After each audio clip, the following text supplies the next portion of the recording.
Well, greetings everybody, and welcome again to another sparkling edition of the Inworld Review. We're managing to do a few more of these again recently. We weren't here last week, but we are today. So, where are we? Where are we? I asked myself. Well, I believe it is. I knew it a minute ago. Yes, it's the 16th of September of the year 2018. So, if you're watching this in replay, that's just confirming when and where we were when we done it, so to speak. Okay, as usual, I'm joined by James Atloud here, who's also multitasking on all our cameras, who we couldn't, as it were. Um, Welcome, James. Yeah, thank you, Mal. If I get all these titles straight, I put the date up, and okay, we're all good. So, thank you, Mal. It's good to be here. Fine. Okay. And we have another special guest this week, and it's none other than Nara Malone, although her name tag is Nara Nuke, but that's semantics, really, isn't it? Welcome, Nara. Thank you, Mal. It's good to be here. You can be Malone, can't you? Like as in Bugsy. Yes. Yes, so I think of you as Nara Malone, but your world is the nuke. I've always loved the name of your grid, Nara's Nuke, because it is kind of it's not a huge world. It's rather like this world. It's like a little backwater corner, and then you've got a nuke, which is Well, we were it's thinking got kind of it's a lovely book ring. nook. Ah, okay. It's just lovely little ring to it. Oh, I'm off Thank to you. Nari's nuke. But yeah, so it's much better than calling it book verse or something. Right. Which might be obvious, but then everybody say, "Oh, can't they come up with something original?" Right. Okay. Well, I'm actually going to start. You have, of course, been on the show before, so regular viewers quite possibly know you. And even if they haven't seen you here before, they know what you do. But um, you have your own grid, basically. Essentially, it's on the hypergrid, but it's dedicated to it. It's and storytelling. Basically, it doesn't have any great function for role play or anything else over and beyond. I suppose, let's say the fiction, the literature writers side of it. Am I right? Am I right there, or would you say it Well, see that our function is storytelling first. Yeah. Not only just fiction writing, as we have musicians that come and poets that come and people who like to tell stories in 3 dimensions.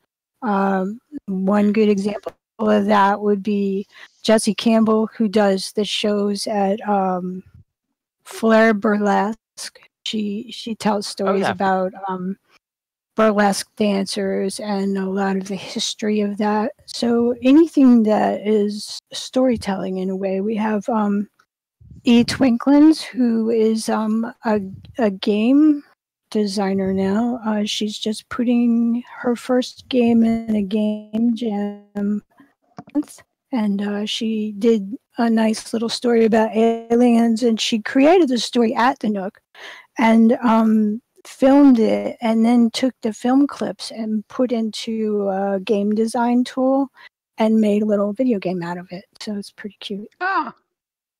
So, storytelling in all its forms, I think, fits us.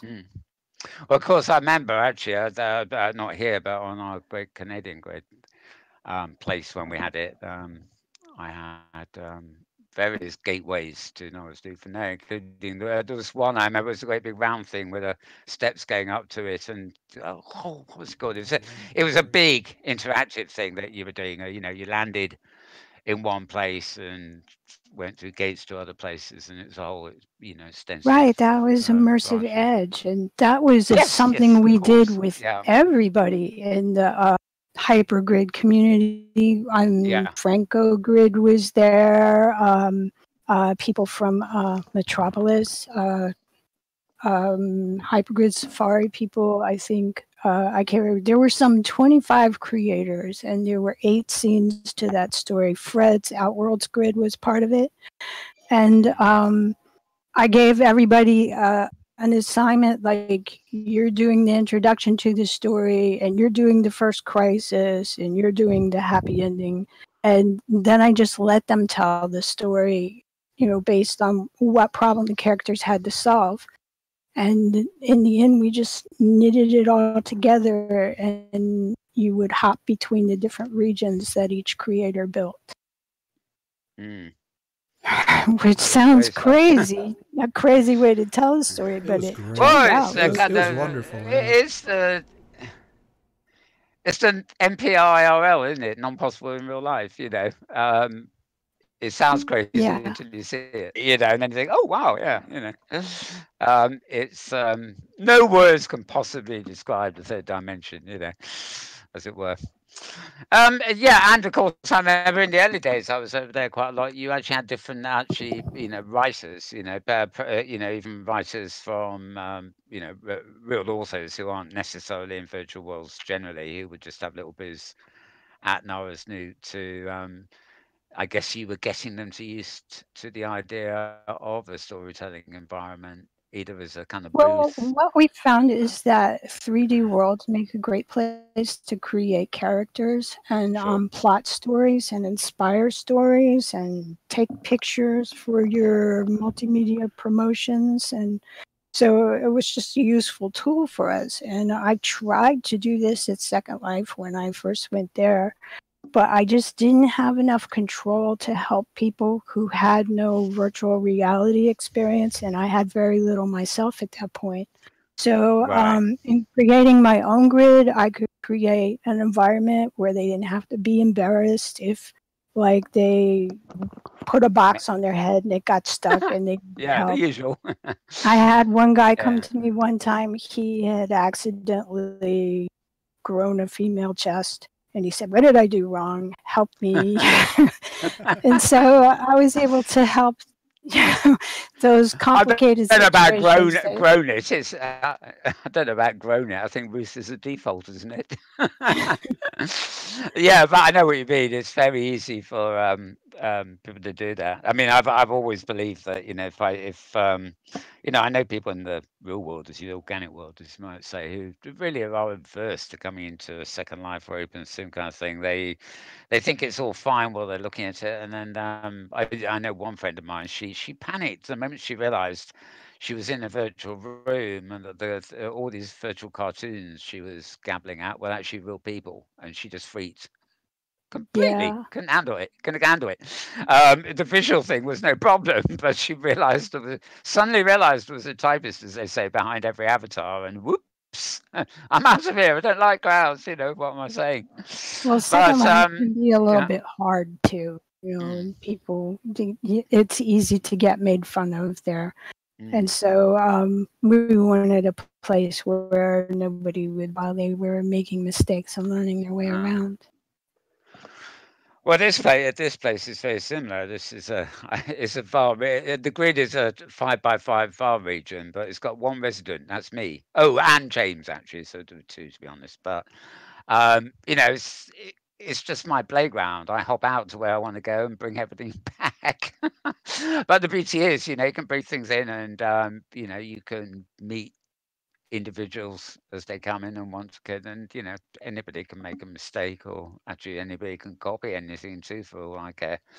um there's a certain thing I think about that. I like it because, of course, this is Ferd's Outworlds install. It's not Outworlds grid, but it relays my IP address through Outworlds. But it's like you have your own place. It's a Mm-hmm. server running on your own desktop, and you just jump in, go places, and jump out again. Now, we got masses to discuss, so it might seem odd, but then my next question is, of course, that a week ago or something, we were doing a load test, which has been rather successful over at High Fidelity. And I Right. bumped into you there too, Right. I which is just rather got my nice. first VR headset, and I Ah, did not wear it for that because I just don't have my VR sea legs yet. I yeah. get nauseous still pretty quick, so I went Oh in my static goodness. for that. But do you go in VR or do you go in static? No, I succumbed when the Oculus Go arrived in Britain, and I think it was the first day I went and got one, and it's better than the cardboards that are overheating my phones and everything else like Mhm. that. So, and it's untethered, but no, I can't get into high fidelity on that. I can get into alt space VR oddly enough, but I never want. It's even like the cardboard one. I never want it on for more than about 5 or 6 minutes at most. Well, you Um, can't read I much find with it. that on. Yeah, It's I it's pretty find difficult. I think glasses at some point in the future, possibly what Magic Leap have got at the moment is still too bulky. But the idea that you'll have some kind of visor and that you'll be able to put them on like you put on audio headphones, and Hmm. there'll be something in your pocket like your phone that will be powerful enough to run the worlds and stuff. But one of the things that Philips World High Fidelity is you probably know that when you log in, you actually it opens the viewer for high fidelity, but in the background also opens the server, a sandbox, which means that your personal space in high fidelity is actually on your own desktop. Right. And the public areas you go to, like where the load test happened, are actually on high fidelity servers.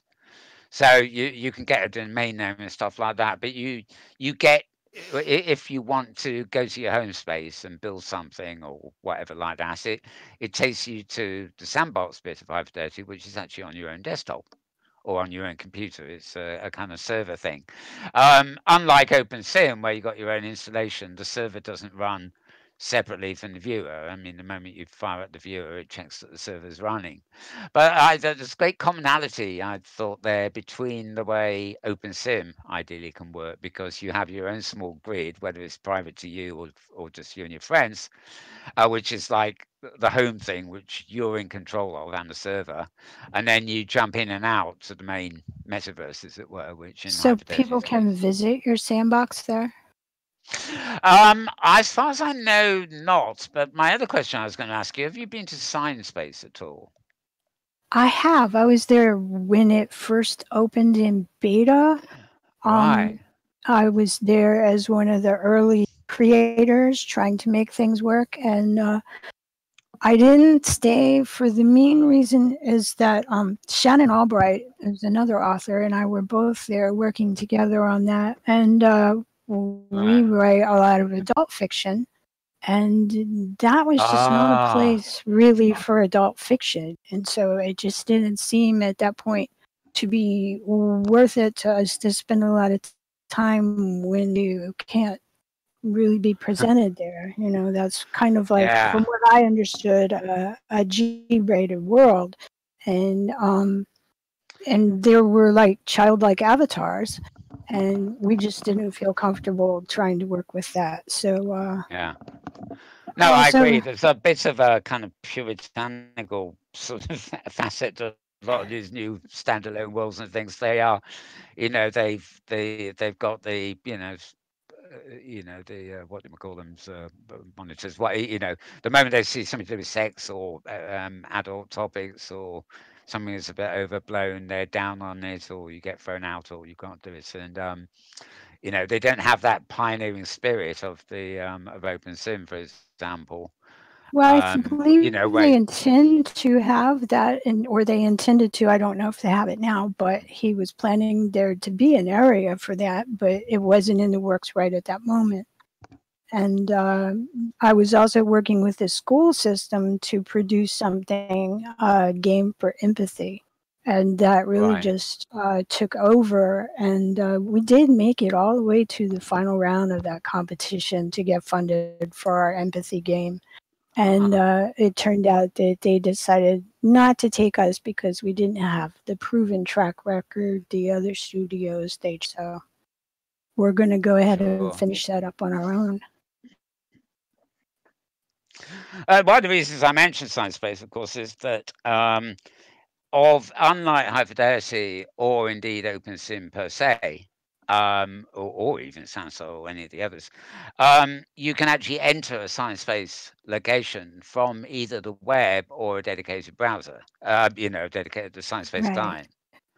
And uh, I believe there was some kind of book event. I don't think it was to do with you. It was something Leo Lobo was telling me, some long time ago, where they were having a kind of conference meeting in Adobe Connect, I believe it was, and they used the web version of ScienceBase to show an exhibition of books or something. I know it wasn't art. I'm sure it was books actually, but, and what they found is that for the conference, people were going back to Adobe Connect, but after the session where they used ScienceBase, people were adopting it of their own accord as a kind of water cooler place for the whole rest of the conference. So the Wow. conference went on in Adobe Connect, good, boring, old style stuff. And whenever there was a break or people wanted to natter, they went back into ScienceBase to, where the exhibition had been, and they used it as a kind of water cooler area, even after the actual reason they'd gone there had finished, which I thought was kind of telling. People just thought, oh, let's go back to that place with a great water cooler. Well, that's Um, interesting. Yeah. I wish and I had seen that. I do find that what's interesting there is technically, I haven't really got as far as building there. Adam keeps promising, and of course, Adam remembers a founder of OpenSim too. But I could, for example, be doing a program like this and filming it over there, and people could actually log in and join us, either in ScienceSpace itself or simply by logging into that region of ScienceSpace on the web. And the two aren't divorced; they're completely together. For example, if I use a web world, as it were, to build this stage in OpenSim, export it as mesh, and then put it online in in somewhere else, like High Fidelity or a Sansa or something like that, then although it may look the same, it is not the same because it's a replica. In other words, I can't sit here in OpenSim talking to the show and have a guest who's sitting in a seat beside me that's actually entered through a completely different method. Whereas in ScienceSpace, I could be sitting in a studio with my avatar, and you could have come in via the web rather than ScienceSpace, which opens up, that opens up quite a lot of potential to me. But it's I look at I like High Fidelity, I like Science Space. I don't particularly like Sansa, but all these different things. Some of them appeal to me for kind of different reasons. Although, of course, Right. interoperability, Right. I have not interoperability. been to Sansar, so I can't, speak to that. But I can say Yeah, that the Nook library that we built for WebGL also has yeah. components that you can load native to whatever application you're using. So like we have a library that you can load on your laptop, your Windows laptop, or your Mac computer, or your cell phone, or a tablet, and Oh, okay. those apps run in the native language. And whichever thing that you log into, you're all in the same world talking to each other. You follow? So this is basically some form of the Unity viewer, really, isn't it, on any given So, platform? right, that's So exactly what you use, ScienceSpace yeah, does in Unity, posts to ScienceSpace. And what we do is we build in Unity and post it to our own server. And then sure, we yeah. just make all those different versions. When you export a scene from Unity, you say what you want to compile it as. Do you want it to be Android or do you want it to be Windows? And then it Uh, saves all those different versions. Well, something we look at a fair bit is, sort of like OpenSim Community Conference, where, say, well, how does science space, high fidelity, these worlds fit into that? Because they're not OpenSim, but you get people like AI Austin and various other people, well, lots of other people actually, I don't know why his name came up, um, who actually can still use OpenSim to prototype, but you then export from OpenSim a DAE file and then drop it into Unity, tweak it if you have to, and then re-export it into another walled garden world. So you can have the same thing deployed all over the place, basically. The thing missing, Which is as I exactly what said, I'm. to do, Yeah. because when I make a scene for a story, I want to be able to build it in OpenSim because I have all these tools and I have inventory that I've purchased, that I've made, that I want to be Yeah. able to use. I can do it rapidly. I can use things like the story sequencer that we use to tell the story with Immersive Edge. And then I can, once I have all that built, I can either deploy it to another game engine device to build the game out of that, or I can put it in Unity and then export it to whatever version I want. And the Yeah. idea being that then a reader would be able to go into a private world and experience the story first person, Yeah. or at least with a friend, and then they can experience together. Sure. I guess for something exploratory, like the fiction sort of thing, it lends itself easily to that because one or more people can go into the work and absorb it, and it's not platform dependent. It won't actually matter which Yeah, platform they experience it in because it's a self-contained experience. So the work itself will resonate with them whatever platform they're on.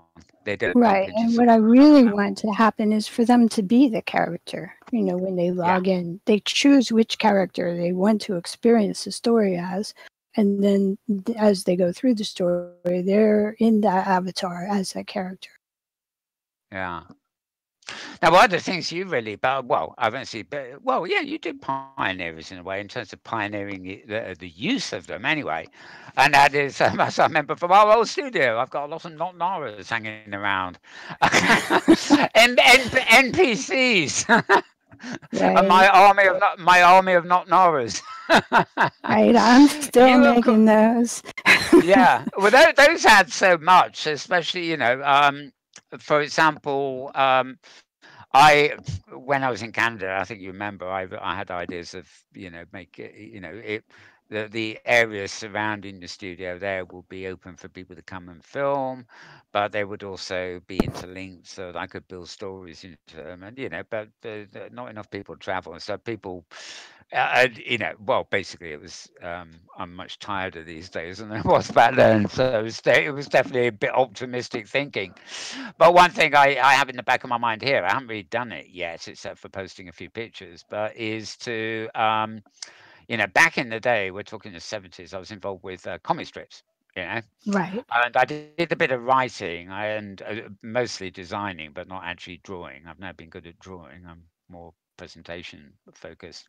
But, I suddenly thought, well, I don't need to paint because I can just make up the scenes on this 5 by 5 island, and I can write stories without Right. writing it into the immersive experience. I can just take screenshots and do a comic strip. But then I thought, well, I know what I'm going to have to do. I'm probably going to have to go back to Nara and find out how to figure out a whole load of NPCs who won't actually do anything much here except be characters in a comic strip, if you see what I mean. So I would pose Right. them Our and then story take a still sequencer is photograph. a perfect tool for that because Mm. and E Twinklin's when she made her game used that sequencer to tell the entire story. I mean, you land in her and the first character reses and sits down, and there's even an NPC alien spaceship that lands, and you see it float in over the lake and go under the water, and then an alien comes walking out of the water, and all of that happens automatically using that sequencer. So that was one of the best tools that came out of that project, because we wanted to be able to create NPCs that would appear to interact with each other and have conversations. So Yeah. one would say something, and then the next one was time to say something right after they finished. We even had a scene where we had two people dancing together, and we had NPCs behind what looked like mirrors. So you look like you have a mirror image of them. And there were 5 mirrors. And as these characters danced, they went through changing to all the avatar characters they had been through the entire story. And you could see it change in the mirrors. So there were like Oh. 14 NPCs in that scene. Oh, I didn't see this one. I'd love to have seen that. But Oh, we that's have a all of that stuff at our region in Pandora at Narsnook. and it's all of our NPC tools, all of the story sequencer, all of the tutorials that Fuchsia Nightfire did from Easy NPC, and I think we even have all of the scenes at Immersive Edge that she did video on machinima of all those scenes. I was So just going to say it's ideal for machinima to be able to just code the characters, and I mean there's my recent ideas are more humble, to snap a snapshot for a frame, but yeah, I mean setting stuff up like that, especially something like the mirror effect, would be perfect for video. I would have thought. yeah, you could just take Uh, little video clips and have a motion comic. mm.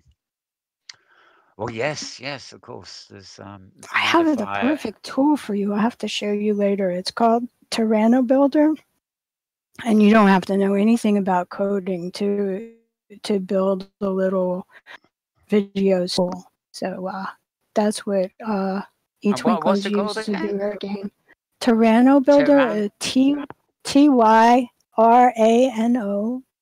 TYRANOBUILDER, and it's available Oh, on Steam. It's really cheap. It's like $10-15, and it's great. You just oh, drag and it's drop and say, I want this to be my background. I want this character to say this. I want the next character to say that. And you can even have video clip characters that switch in and out rather than those oh, little I pasty paper see. doll things that most video games use. You can use Yeah, video from Inworld. So that's really I rather, nice. yeah, I'm much more fond of the idea of probably of having avatar models to be the characters. Yeah, that's how S- she did her game. She made the mm. avatar models and took video of it and then took the clips and put them in that to merge it all together Oh, to her scenes. right, I see what you mean. So the I really videos are need to do a tutorial about how to do that because I think that would be uh, useful to so many people in OpenSim. yeah, well, especially if they want to make stories. Yeah. Yeah. Which I think is one of the wonderful things about, you can either be in your own story or you can use it for making stories. A great part of this. Um, right, let me get back to okay. I think I'm going to move on. I know there was something. Um, or just to refresh. We'll come to this in a minute anyway, of course. But just to refresh my how you got into the idea of doing the WebGL version. We just before we came on air, of course, you, I, and James were in there. We're not in there anymore. We've minimized. We've just got pictures, and we've sort of minimizing the stress on our servers. But um, how did you, when you, for example, you chose to take the build, take it out, and put it into Unity, basically, didn't you? And the resulting one we went into is actually running on a website somewhere using the Unity player, which is actually Right. probably a very similar thing, a more simple thing to the way Science Space have, the web version along with the other version.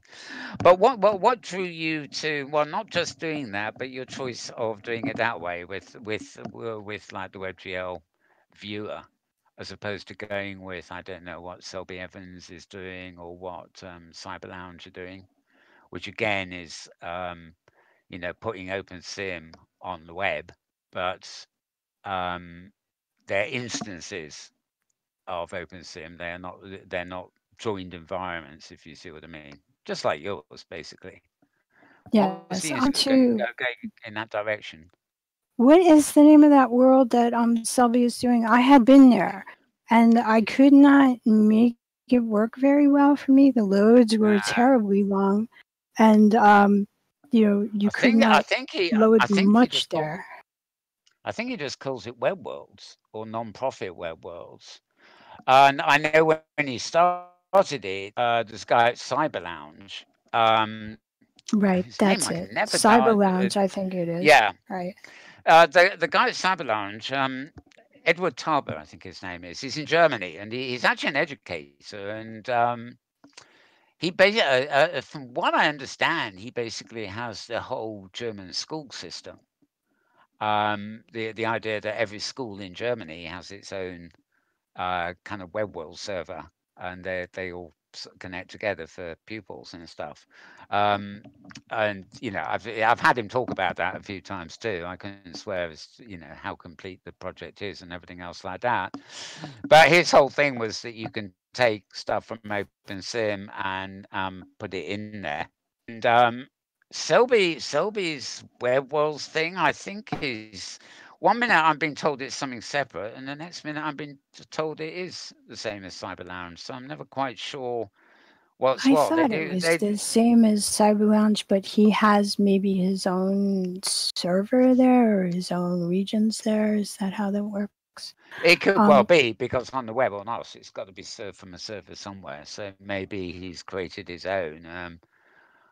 Selby's very difficult to figure out, I'm afraid, because even his website, you get a couple of sentences with headlines, and then he's got a kind of style sheet that shows you all sort of stuff, and it's not always the easiest to figure out what's going on or where the article continues. And I think web worlds are pretty much the same. It's up to up to the point it's like this stage here where you can dump down a couple of seats and have a meeting and stuff. That's to go beyond that. I'm not Well, sure whether what's in web worlds, for example, is the same as what's in Cyber Lounge when it comes to putting up media screens and mhm. navigating.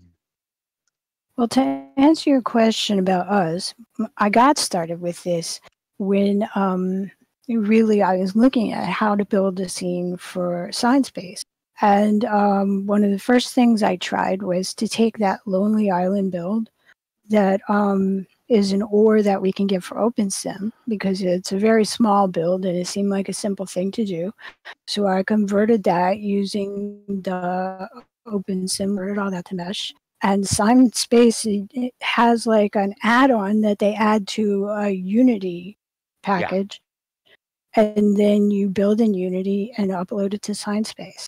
And so we had this island, and we had like a pony running around the island. It was animated to run around following a certain track, and we had a couple characters from a book I wrote called, and we were just going to build a scene from that book and put it up there. All right. And So the animation and stuff, you had to do that in Unity, I presume. It's just the objects you right, put out. and there Yeah. were some tools there, and you can get asset packages from the asset store, but the conversion of tools from there to ScienceBase tended to strip out scripts, and I understood why, because they have to be very specific about what works in their world so they can keep their world operating properly.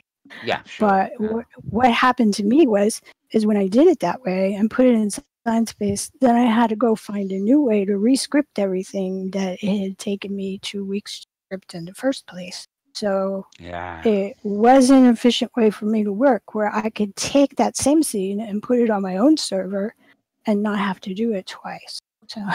So I just did it that way. So I still think ScienceBase for the community is a great place, and it just is not a place where what I'm doing fits very well. Maybe it's, but they're not ready for us there right now. I think it's just a platform thing because there are similarities.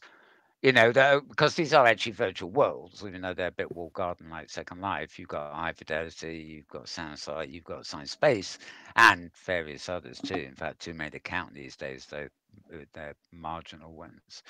But the problem with animation, with scripts and everything like that, is that although you can devise ways of getting the objects converted into different file formats and out of one place like OpenSim and into these worlds, every one of those platforms has a different model for its scripting engines. So a script that Right. tells somebody to walk from A to B will only ever platform that script was designed for. And if the, there aren't enough examples. Let's say the script was written in JavaScript, right? Now, Right. so many things use JavaScript, then the chances are you could have something written in JavaScript that will work on a wide range of platforms that will be because they possibly have compatibility with JavaScript. But when you're talking Mhm. about Linden scripting languages or OSSL or High Fidelity's language or Unity, it starts becoming much, much more specific, to, the script is only going to work in the end product. It's, Right, not you a, have to redo scripts. And one of the things we're trying to do with working on is to create modules that we can then give to anybody else to take and do the same thing we've done. The scripts and all of that will be in place so that you can come in world and you can change the animations inside an avatar or change the appearance of the avatar, but have the basic, excuse me, tools in place to do it without really knowing a lot of code. And I see platforms for game building moving towards making game building something that storytellers and artists can do without having to spend a few years learning a coding language on top of it. And sure. we've been pretty successful. The romance writers and I coming in, I can code a few things, but I can't code something big from scratch. I can No, make scripts do what I need them to do, but the logic and the full understanding of a language is yeah. a bit beyond me at time wise what I have to do. So to Well, have these same tools, with go ahead. same with me. I mean, it's down to copy paste or taking things apart and working them out what they do and then putting them back together. Just do it from the start. So Unity as a But you can, platform is getting to that level where you can come in and use things like the Fungus add-on or the Cinemachine add-on or some of these various asset packages that will let you build stories in Unity without knowing how to code. So I'm right. finding success with that, and so are some of the others. So I think that it's a doable thing now. If you can do OpenSim, you can do that. Uh-huh. Well, I know ScienceBase now has fairly recently. I can't remember. There are too many names of things, but there is a kind of Unity plugin that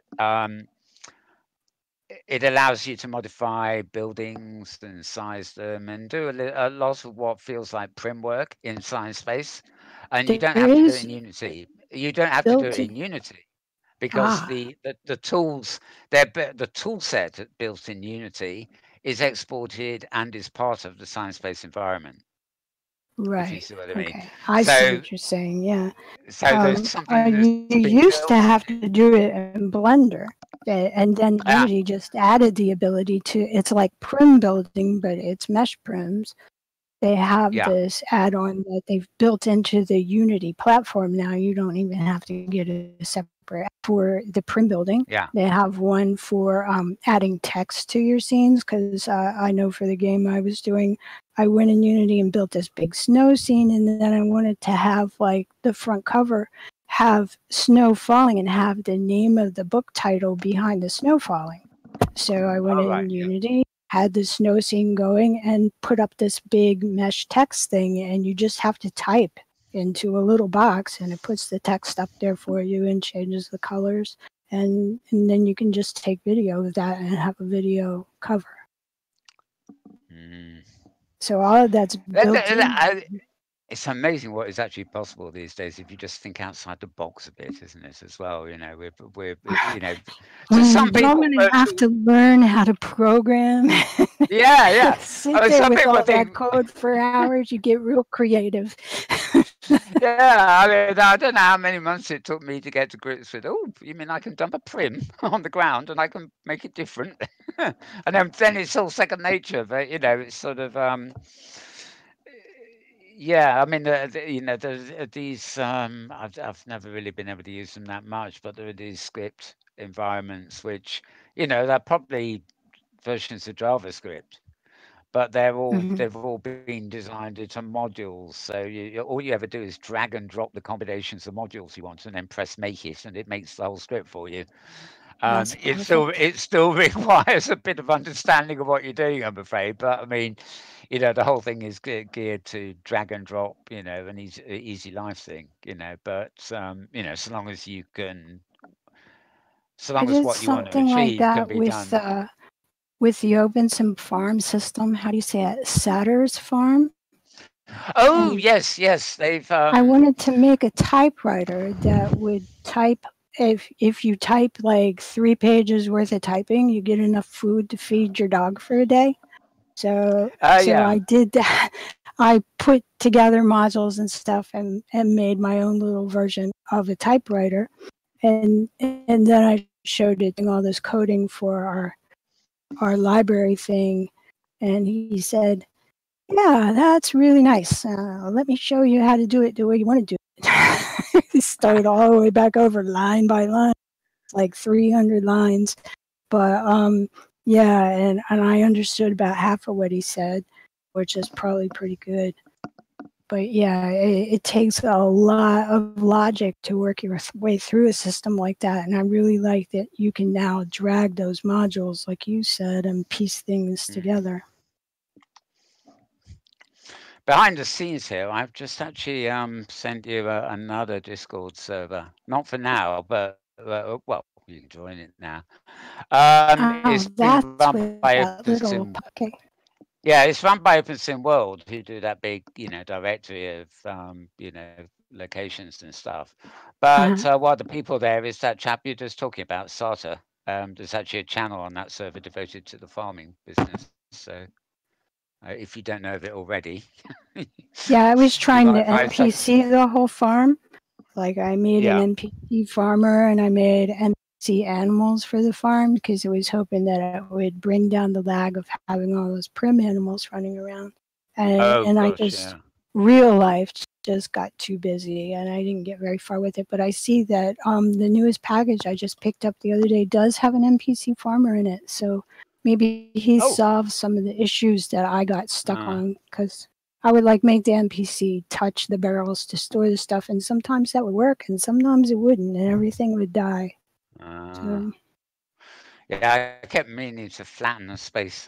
Believe it or not, I can never find any space on these 25 it's regions. re- I meant to but flatten the space, so I meant to flatten a space somewhere to put a farm, but because I would put you it know. on a different grid than this grid that you're using for this because until you NPC all the animals, it could be a bit laggy. You wouldn't want it to lag your meetings here. Yeah, that's true. It's actually surprisingly non-laggy here, considering all the junk I've dumped here. But Yeah, it's yeah, running go very smoothly. I'm go figure. I impressed. mean, it's there's no terrain here though. It's sort of what looks like terrain. It's all mesh. Hmm. Just distorted mesh that I've then textured to, and it doesn't always work. You Does sometimes that fall help? through it. You sometimes fall through it. Yeah, because it eliminates the need for the to draw all the tiles that make up terrain, Ah, because there are none. There's just a flat ocean bottom, and all the hills and valleys and stuff are just warped meshes. And I actually work from the sky, so I make these gigantic structures, and I can't actually see the actual detail. So I then dump them down on the ground and add trees to them and things. And then at a later date, I wander around at ground level as an avatar. And, I'm actually exploring what I did because I never saw it as avatar size. I always did it as a kind of god in the sky. It's kind of adventure looking that's around my own amazing. regions. Yeah. It's an adventure to explore my own regions and think, "Ooh, I never knew I had a nook there." But yeah, you get the idea. Okay, Yeah. moving on. Actually, we didn't cover on news earlier, and I just remembered it before we move on directly. Is We all know how the hypergrid works. I mean, different people have different grids for different functions. Some of them are commercial grids that are trying to be baby second life kind of thing. Most, unfortunately, on the hypergrid. They're not all of them. Just look at Inworlds, which has now collapsed, but Islands with a Z is replacing it, and it's going to use the Halcyon engine. And again, it's not going to be hypergrid enabled. And I guess they think that will form a little niche. But something that happened in the week was Metropolis, the Metropolis grid, which of course operates a little bit about like OS grid. It seems to be a massive grid, and it's very popular with Germans, particularly the Metropolis grid. But a lot of people run regions on home servers, and they are deployed online as a big Metropolis grid, just as other people run them, and they're deployed as part of OSM. And this week, Metropolis are going to cover the cost of putting people's grids into Metropolis, as it were.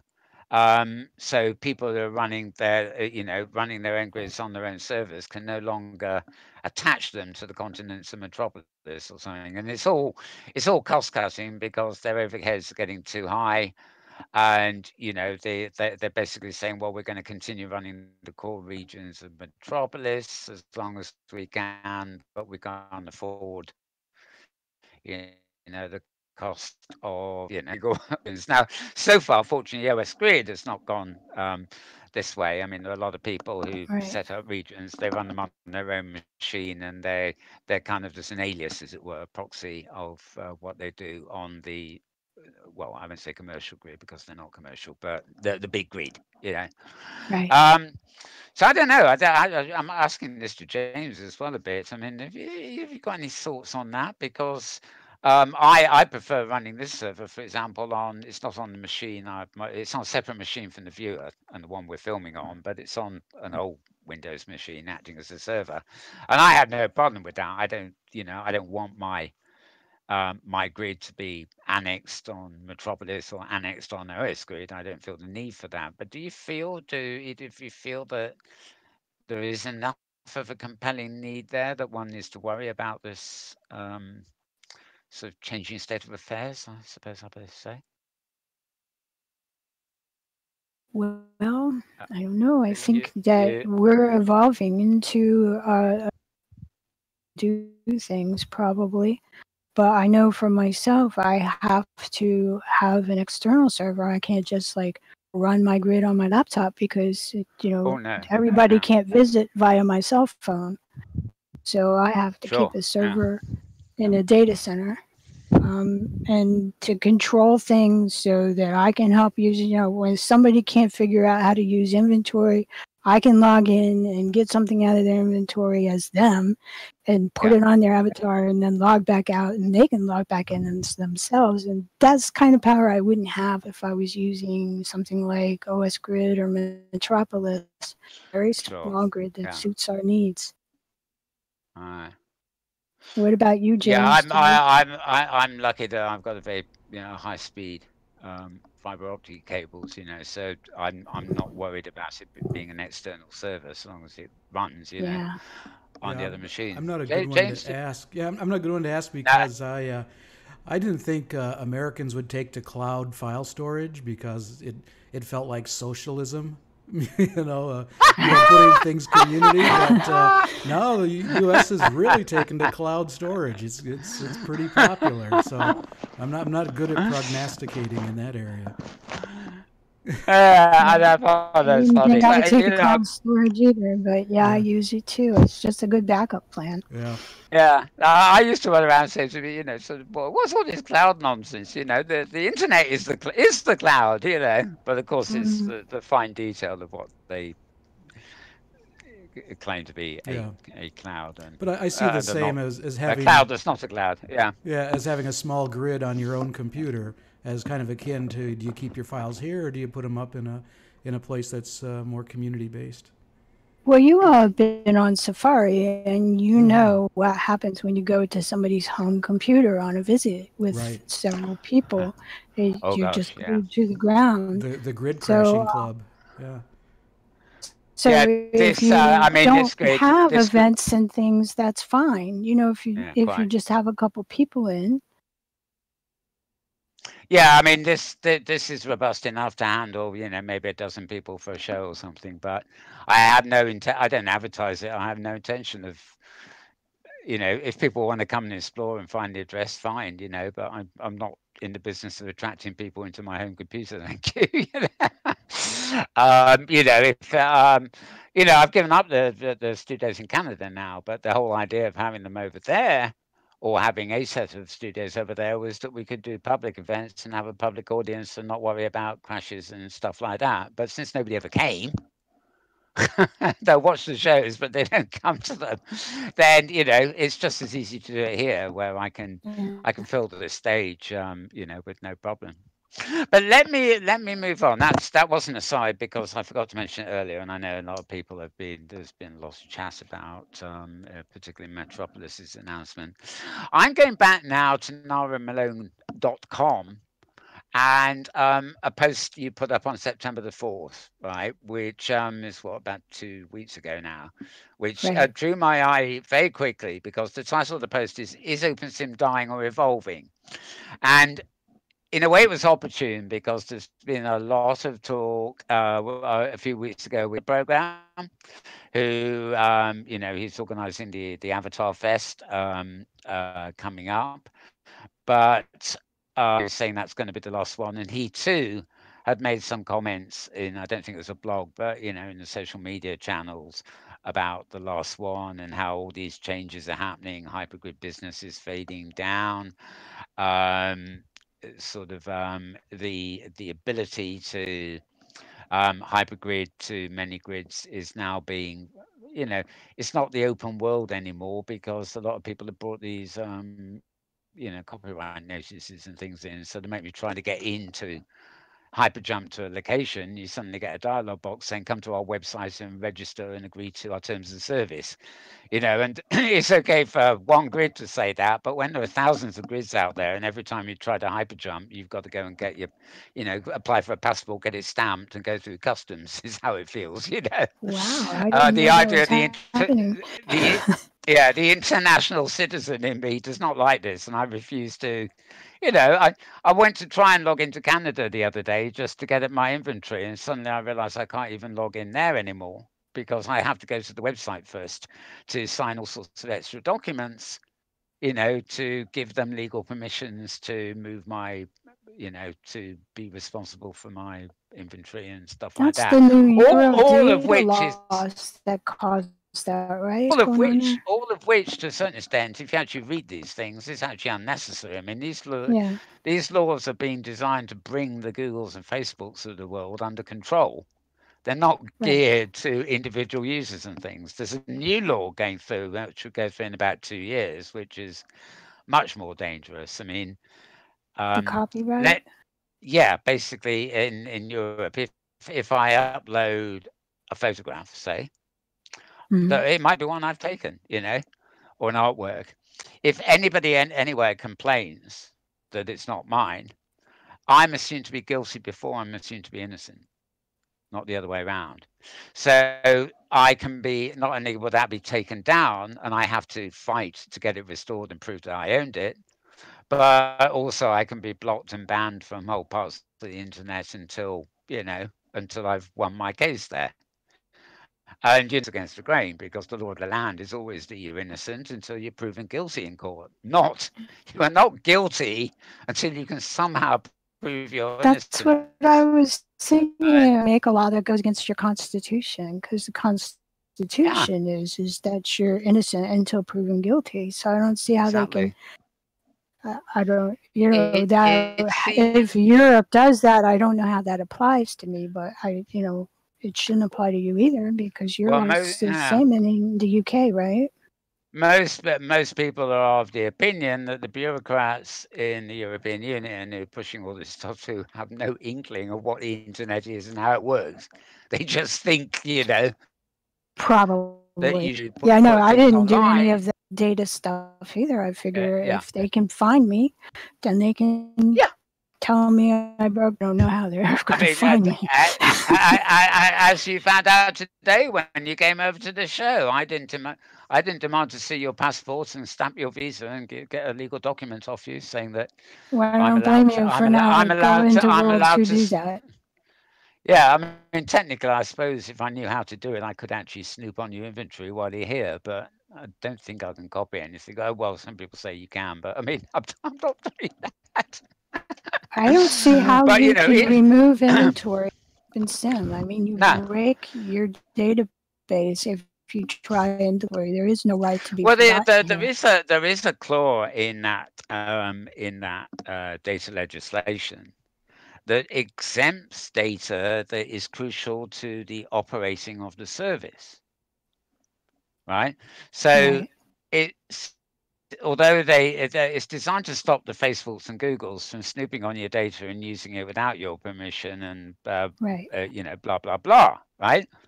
But if but your name, right, Hmm. and your identity, even if it's an avatar, your Facebook account, as it were, is an essential thing they have to allow you to use the service.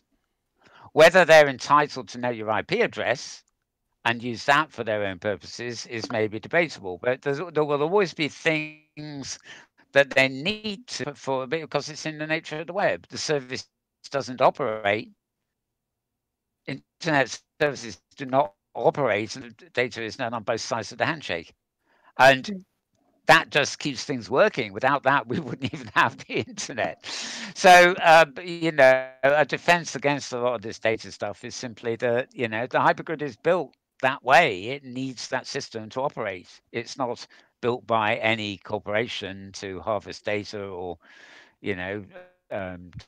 take things off a sort of operating system on the internet. That was one of the things that was brought up, along with various changes of a non-technical nature on OpenSIM. So the question posed by your blog was sort of a kind of appropriate time. You say we see grids closing, we hear whispers of doom, we wonder what the future holds. And obviously, you go in about how it's been quiet at Nara's Nuke, and you do a little bit of a perspective there. You've got photos of your first region and then 2016 and stuff. And you then really move into some of the things we've discussed already, like you've got the grid running on 2 servers, and you had a multi-user test here, and Neocortex tackling the goal of merging OpenSIM and Unity to make a hybrid system designed with a focus on storytelling. So you kind of go into quite a lot of it, but near the end you actually say evolve or die, which it will be, and sort of question you end up if you think evolution is the way to go and would like to volunteer to be a tester and look on the web and so obviously you're looking for a bit of help with your projects, but what really are your thoughts here? Because, in choosing that title, it's a title that's referring to a lot more than just your grid, isn't it? Is OpenSIM It is. dying or And evolving? I understand what you're saying there, would answer my own question. And my answer is that there has to be a bridge between what we are now and what will be in the future. I think Maria pointed out in a web post on OpenSim Virtual when somebody asked why weren't we developing OpenSim for VR more, that this world and the way it's designed is not conducive to how things need to run in VR. And I'm just starting to explore Windows mixed reality, and I'm finding that it's true. And I realized right away what she said. The way we do things right now is not going to work with virtual reality of the future. There needs to be something in the middle between those two things while the new technology is being developed, because it's not really ready for prime time yet. I mean, not everybody's willing to go get their sea legs and not get seasick. And I think the technology will evolve in the next couple of years to where it doesn't make you nauseous or you can be in for longer. But it does have kind of an impact on your perception and your ability to focus. You can't read so well in there. You can't type there. Yeah. So we have to evolve if we're going to survive. When I seem to remember this time last year, and indeed earlier this week when we had the first meeting about the OpenSim community conference, getting it going. Yeah. I was saying things like, okay, well, the panel about, what's new and whiz bang, what are they called about? And so, is there anything? 'Cause I was sitting there thinking, well, there isn't been anything new in the last year, has there? Significant milestones, as it were. And I remember last year I did focus on trying to get a bit of conversation on panels about the way OpenSim is used to, say, build things that are then exported, into Mesh and then deployed elsewhere. And, Adam Frisbee, of course, came along. He was on a couple of panels with me, and he knows all about OpenSim, being one of its founders, but also as CEO of Sciencebase. He was addressing the ways the two platforms work together, or could work together, I should say. Don't necessarily rely on it. So the other problem, though, with the VR hardware, should we say, which is where we hear the name VR these days, as opposed to virtual worlds. It's the virtual reality kit, isn't it? Is that, as they say, content is king, and there's been a dearth of content. There's been plenty of headsets and plenty of whiz bang this, that, and the other. But until recently, there hasn't really been that much content. And even now, the content that's happening does tend to be like the 360 video experience, or things that Hollywood are doing as almost like trailer support for movies. Nobody seems to really worked out the language of it yet. And Well, I think it you was do a bit rightly, expensive. I think it was a bit expensive for creators to be able to yeah, get in that market early on. I know that's one of the reasons that I waited. I just wasn't willing to plop out $500 for a headset that was just like a beta headset and would be yeah, replaced in a year. When mixed reality, I think it was just a few months ago, the price of all those headsets dropped in half. And then I still yeah, waited to be sure that it didn't mean that that was going to go away and not ever be replaced. But they came out with a new line. So I bought one of the ones that went real cheap. And now I yeah. can explore. And now there are tools like Unity for me to use to build content for it. So now the people at my range who don't have thousands of dollars to throw at experimenting can now reach it affordably and start creating content for it.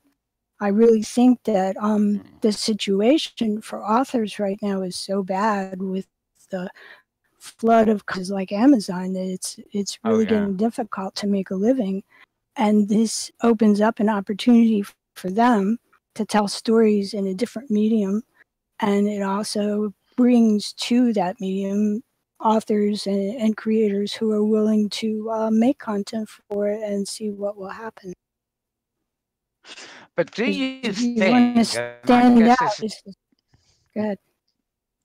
do you think, and I guess this is kind of a crucial question, it was for me anyway, and that is, um, do you, you know, the future with VR and headsets, or hopefully just glasses and more lightweight, and also augmented reality and mixing the two. Augmented reality may be more important, but how how much do you think the future will be dependent on a lot of these,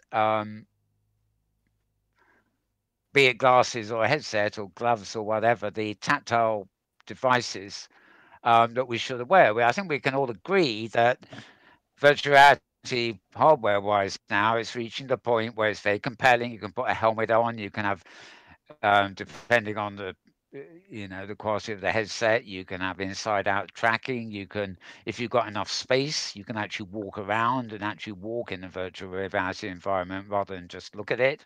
In my case, I wouldn't have space to walk. I would rely on a swivel chair and, looking around it. And the kit now, as at a price anyway, certainly does exist. But I personally, and maybe I'm just getting old, but I personally can't see a future where I'm ever going to want to use that kit, except for very short periods of time for something special. Um, because it is cumbersome. And even, I get annoyed after a couple of hours of wearing headphones or sunshades. Well, I It's can something I wear remember. for a purpose. purpose, but not all the while. And to me, there is still nothing, sure, I can't come to the studio in a headset because OpenSim, like Second Life, is not compatible with, the way those viewers work. But Right. to me, it's just, to me, the platform is still just as worthwhile on a 2D screen because it still gives a window into a 3D environment, which offers us almost everything the real world offers us in a virtual way. We can make and use the third dimension, even though we're looking at it through a window on a 2D screen. Now, sure, it's great to go into it in real 3D if it supports that. But I don't know that it's really necessary, and I don't know where the people in the future really go. Everybody was going on about 3D TV for a while, and they all had their different kinds of glasses to watch the thing. Nowadays, those are gathering dust on a shelf somewhere. But the novelty wore off. It hasn't stopped them watching TV, but they don't wear the 3D glasses very much anymore.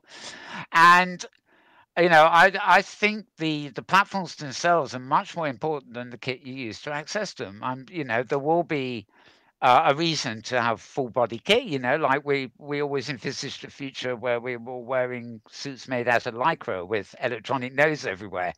That never happened either, although that's still a Yeah, possible way to that's go. been. And what I would think Um, would be the answer to your question here is I remember having the same conversation with hundreds and hundreds of authors about ebooks. And people were yeah, saying, oh, ebooks are 40 years old and they haven't gone anywhere, and there's just not a good device to read it on. And who wants to read a book on their computer? And then when around the yeah, same time, it was Barnes and Noble and Apple and Amazon all came out with a tablet device that made ebook reading ebooks. comfortable. And Yes, I could exactly. have, and I was saying to people, yeah, the devices aren't there yet, but they will be because it just makes so much more financial sense to deliver a story on a tablet rather than Yeah, in volumes of books in trucks that are shipped across the country, shipped across the ocean. That's just not financially conducive to making a profit where you I can make a little copy and sell it over and over. That's a really good deal to the publisher. And this will I happen. And it did. yeah. Oh, I agree with that, and there's no doubt in my mind that virtuality, the hardware side of it, and everything else will take off that way. It's just a matter of time. But Right. you know, your example of ebooks is not too far off the mark because I go on a train journey, for example. Right, I get out my tablet and I read an ebook. It's the most obvious way of doing it. Um, I can also, on the same tablet, probably pump some music into my ears to my choice to block out all the noise around me while I'm reading. So that's a plus point. So, Hmm. in my case, I have to wear glasses to read anyway, even on a tablet. So I've got to pull them out my pocket and put them on too. But they're fairly lightweight. They don't rub my nose too much for a couple of hours. And technically, I can have the Oculus Go in my bag, which is untethered. It's like it runs on its battery, like a tablet does. So I can put that on my head and enjoy some, 3D environments while I'm traveling.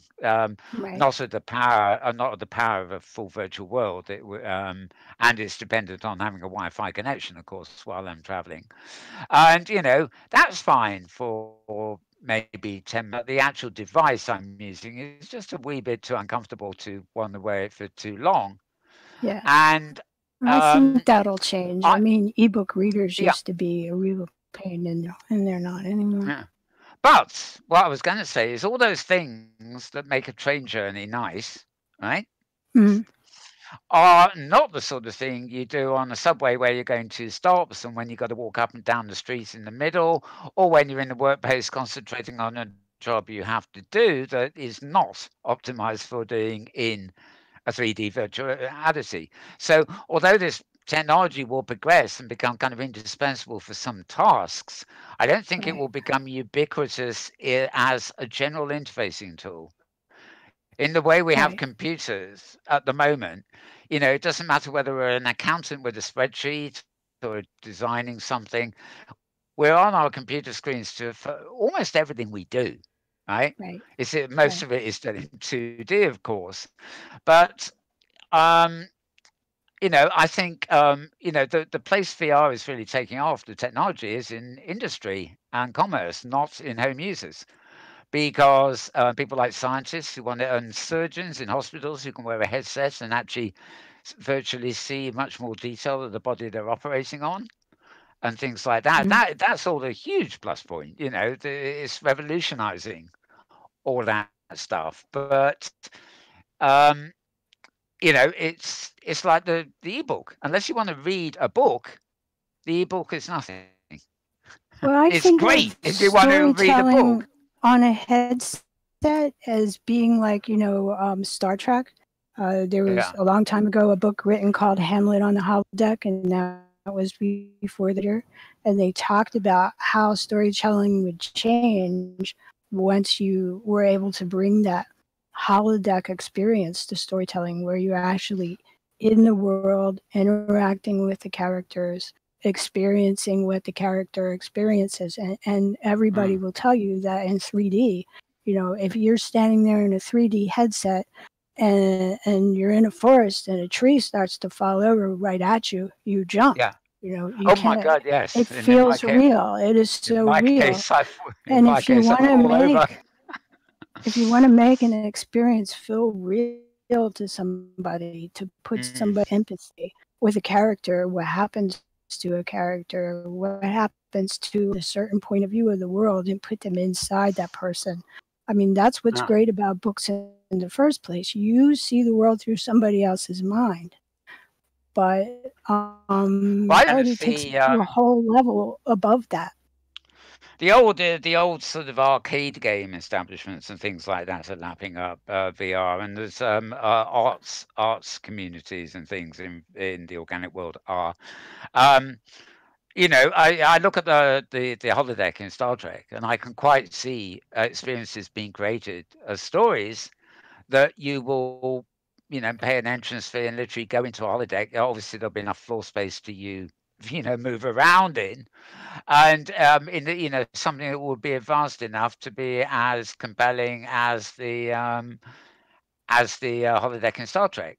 And Mhm. whether it is just to exercise in a fantasy world, which seemed to be what Star Trek did it for, or whether there's an embedded story there that makes it a kind of intellectual or emotional adventure, um, that's even better. I look forward to seeing all these things, but I tend to take this worldview of what is going to work where, and I know that OpenSim is never going to be available to me as in a 3D experiential environment.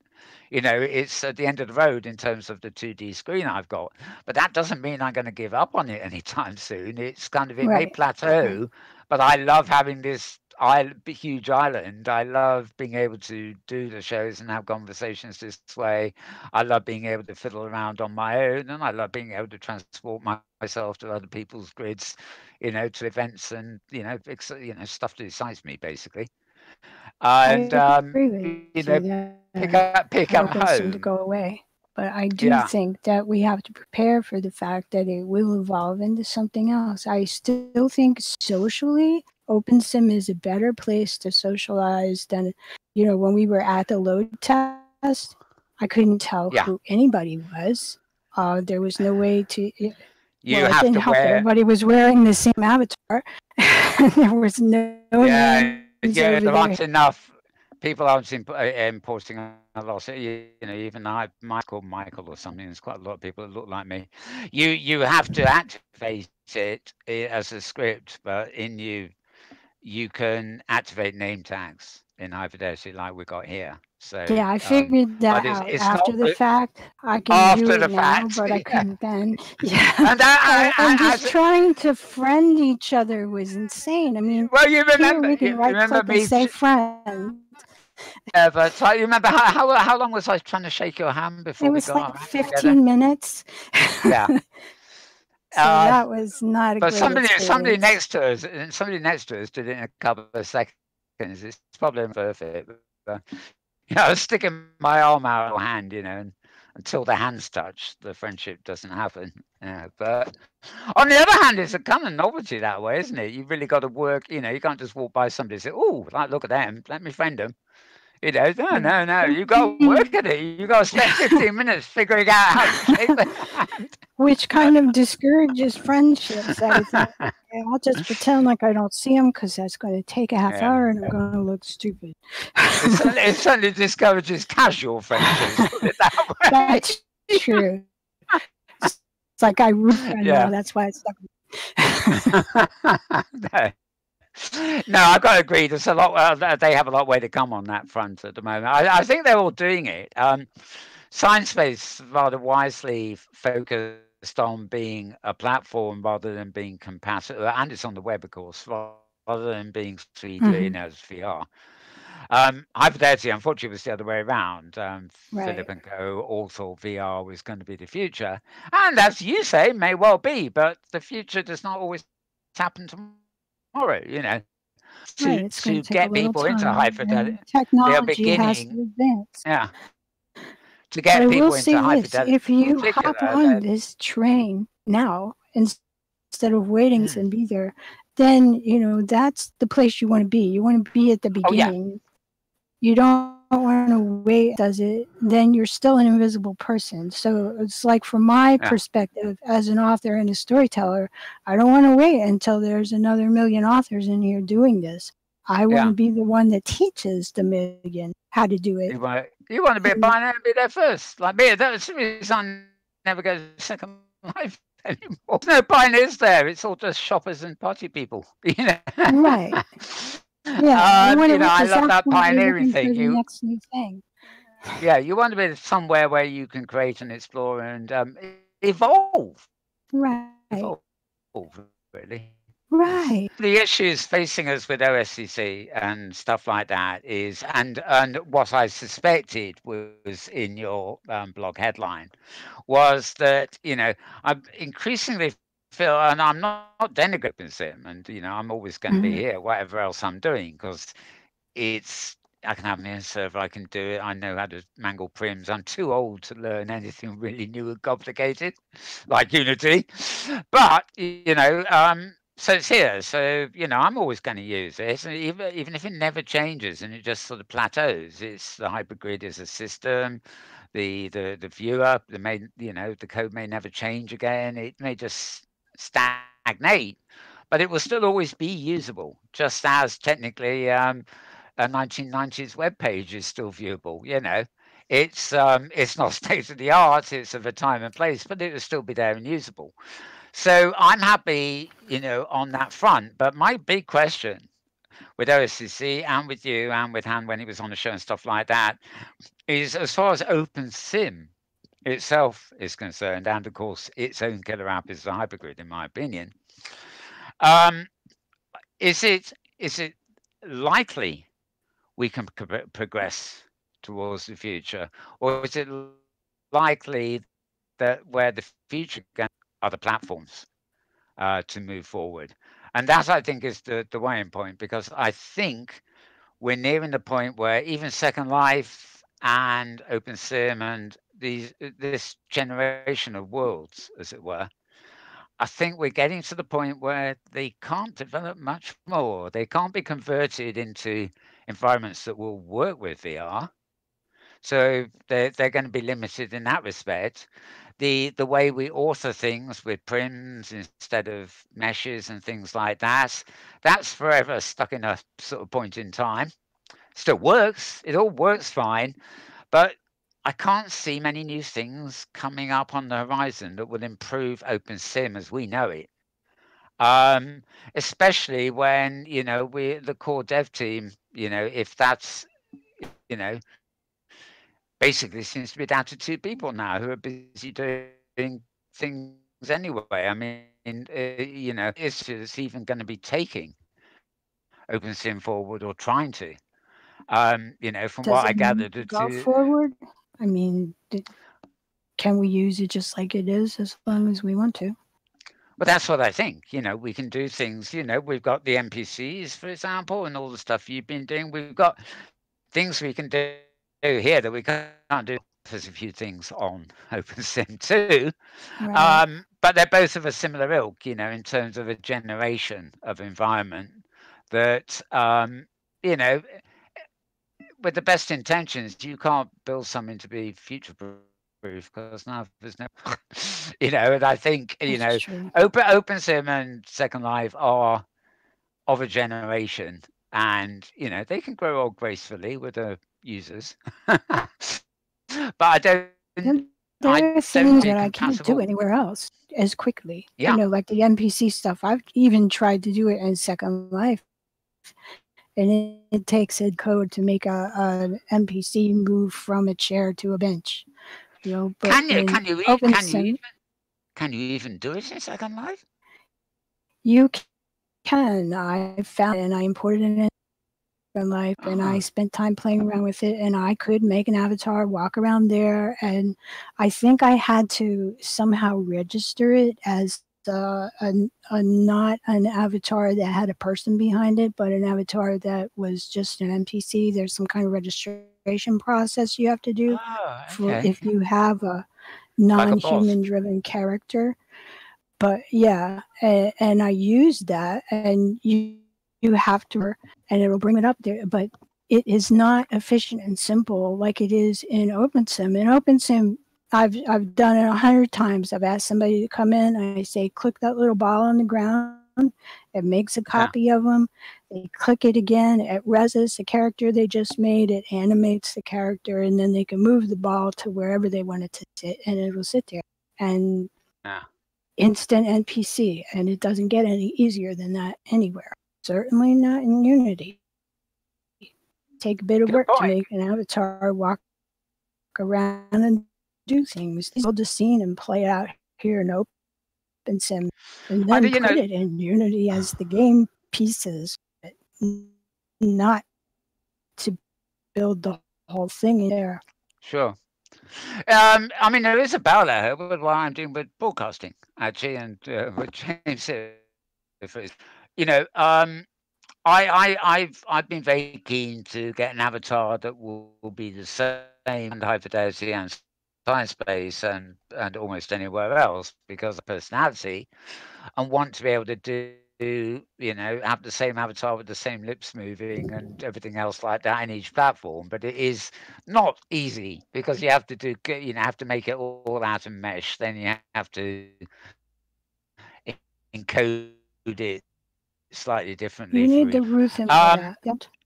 yeah, but there is nothing to stop me doing TV. Let's say in some point in the future, and there's a lot more interest. I do Meta World News, you know, the short news show each week. I could have the Right. main news desk here on the other stage where we did it just before this show. But then I could have an outside broadcast desk in high fidelity and another one with somebody sitting in science space. And Right. James or I running the cameras could immediately flip between, you know, it's like just changing news desks, except they would happen to be in different platforms. So it would give much more authenticity to covering a whole metaverse. And of course, because we're talking television and video, the the framing is simply the framing. It's like the storytelling narrative. It starts in one platform, moves to the next, frame by frame, and then back again, kind of thing. So it works well for video and TV. Obviously, we know for a fact that we can't just walk between those platforms. You know, they are not a hyperjump away because they are completely different platforms. But it seems, you know, I'm wondering about the possibilities. I'm less talking about television there, but think of it in terms of narratives too, experience. You know, I'm sure somebody will design an interactive story that takes place in multiple platforms. I mean, some of your weird editions in Second Life, they did it with one of the, I think it was the Black Mirror or something, the Machina thing they did. They had all sorts of strands where various clues were on web pages. Various clues were hidden in machinimas. Various clues were hidden in places in world that you had to go and find, like a treasure hunt. And they used a lot of avenues to tie this whole story together. The only virtual world they used was Second Life, but Transmedia you could storytelling. conceivably do it. Yeah, you could conceivably do it here. For example, there could be a gateway in an We open did sim that here. story that In leads fact, to. we did it with a scene in Second Life. We used to call them hypergrid stories, and we would put scenes for the story on different grids around the hypergrid, and we even had a scene in Second Life. Right. I can't remember how it was that we worked out you went to Second Life. It's like you clicked on a thing and it told you to log in at this address or something like that. And So you were able to do it without leaving your viewer? Because to me, it's been like 5 years since we did it, so the way is foggy. But I do remember there was like some board or something, and you clicked on it, and it gave you like a landmark or something, and said, log out of OpenSim, put this in your viewer, and log into Second Life. You know, put this address in your viewer, and then you wind up in the scene that you're supposed to be in. Well. I mean, if there's anybody who stumbles into a way to do something, it's you. Along the line. One of the things, I get messages, telling me of an event in Second Life. I'm doing the show at the moment, but let's say I wasn't, and I see it there, and so I think, oh, I'll go to that, and then I sort of click on it and think, shit, it's not on the hypergrid. I can't be bothered. I don't want to close my viewer and leave my server just to go to something in Second Life. Just goes against the grain. And, when you have two screens, can you copy and paste it from one viewer to the other? Oh yeah. I could open up a Second Life viewer on a different monitor, and if the two monitors are actually on the same machine, I could copy and paste between them. Yeah, that would be no problem. But it is still, I use my second, my big monitor here for the world is like, 4K, huge resolution, massive frame rate and everything. Right. It's lovely. Even if it is Windows, I can get 200 frames a second and 4K resolution. Wow. Which is pretty good. Whereas the second monitor is a piece of crap. It's for reading Discord or flimsy bits of text. It's like a sub monitor. It's not like two monitors, big ones side by side. If I just want to read news feeds, I do not need a big 4K monitor. So it's but I've got I can certainly run two virtual worlds at once. And you're right. I can, I've done that. Copy and paste between them. But I'm not good at multitasking. If I'm in one world, that tends to be where I am, and my inclination to view another. I actually tried to put Sciencespace's web version on the face of a prim in here, because I figure if I can put it on a wall here, I can talk to somebody in Sciencespace on the wall. If you see what I mean. Should be able to do. I and James would have to log into Sciencespace, because even on the web you still need to log in to activate it. Right. But for filming purposes, I could actually be talking to somebody in another platform on a video wall. But unfortunately, what works on the web does not necessarily work on the prim. A blackboard or something that people in people in Second Life could write on this JavaScript blackboard, I think Ferd made, and people in OpenSim could talk back and forth with them. So we used to have something like that at the writer meetings, so people who couldn't get Inworld where we were could still communicate with us. I know Caledonia's Sky Tower on her story, Senchai Library, or however you pronounce this, I always get it wrong. They hold events simultaneously in Second Life and OpenSim. And obviously the avatars present are in one or the other. But I know the chat and a whole load of other things is actually linked between the two, so to share the two. Yeah. So you could have six people in between them. Yeah. Right. But that's it's some kind of subsystem. It joins the two text strands together, but it runs outside the worlds itself. It sort of takes the content from both worlds. This was a board in worlds. Like we had this big prim that we made, and you could see people typing on the prim from the other worlds. So it was kind of interesting. From different hypergrids and Second Life. I think there's one I think that works a bit more like our IRC. You don't need a board at all. It joins the chat windows together, so somebody can speak in Second Life, and so long as they're in the same chat group, what they're saying will appear in that group which I have open in OpenSim. Right. I think these were just And writing to an external web page, and that's how it worked. That all of this stuff was winding up on the same web page and then showing up in the different worlds. on the screen in World, yeah. Yeah, that will work too. I mean, it's actually a bit like putting a Discord channel on a web on a prim. Right.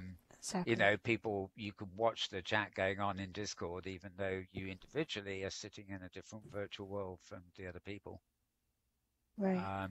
That was for, you know, if you've got a big gathering and you're watching an exclusive film or something, which people can't get on the web, you know, they've got to be in one of the worlds to watch it.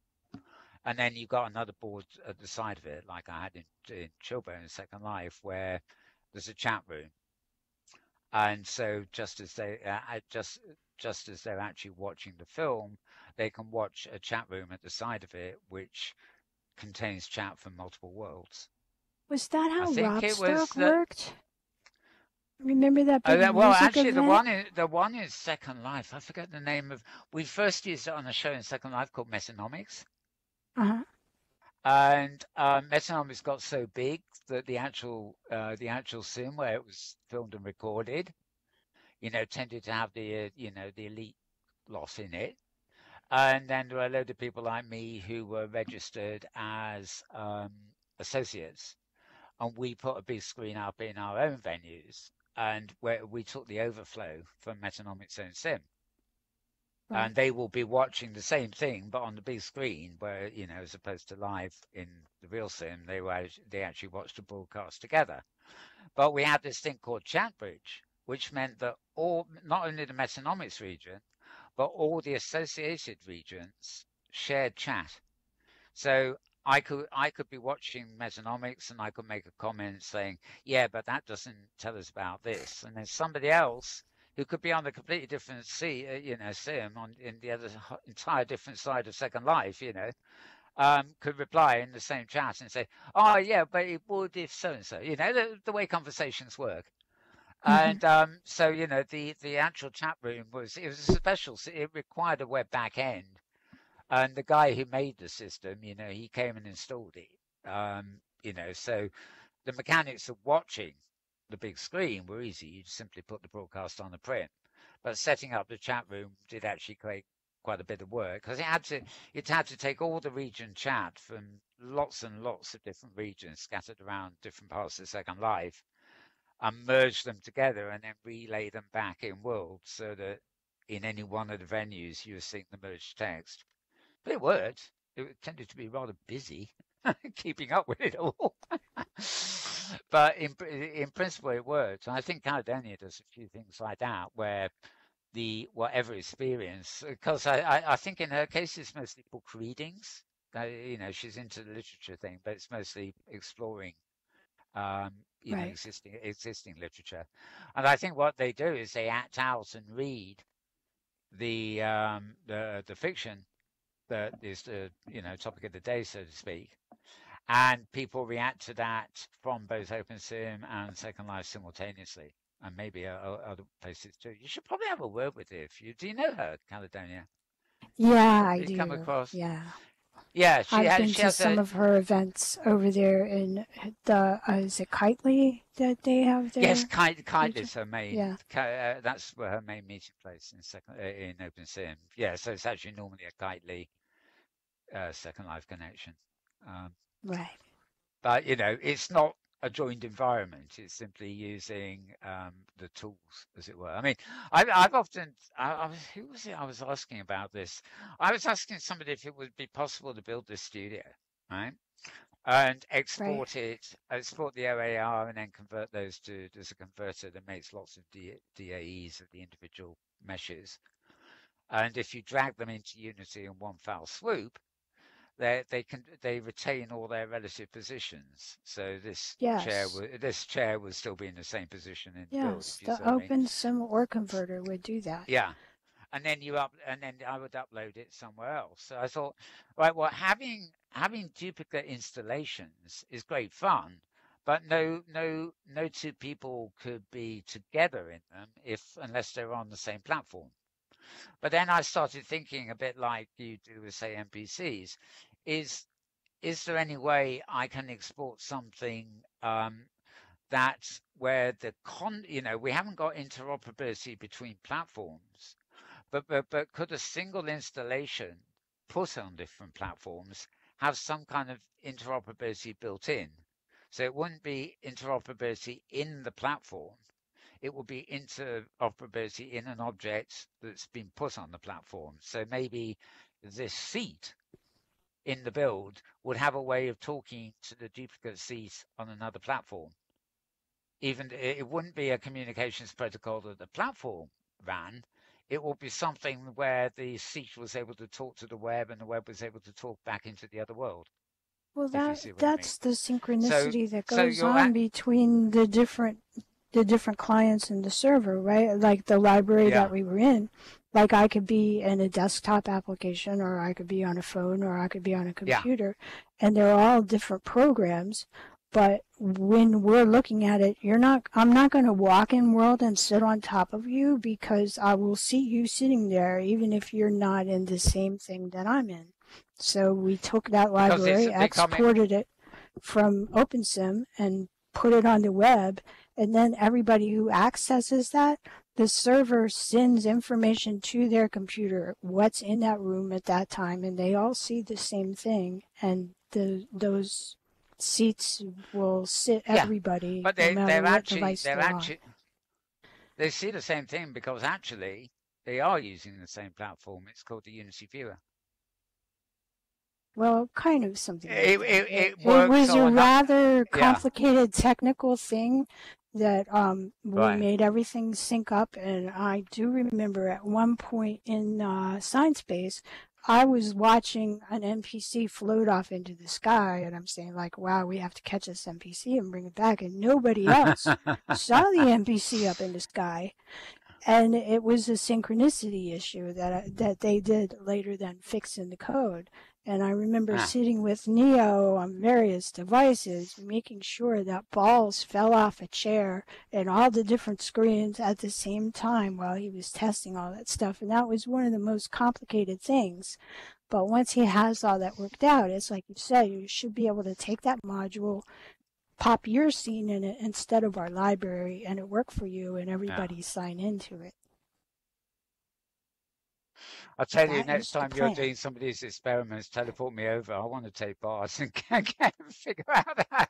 Well, we need some testers, so now that I've figured out Discord, I'll just pop in there, and if you're around, I'll say, hey, we're playing with this thing, you want to download it, and you can try it.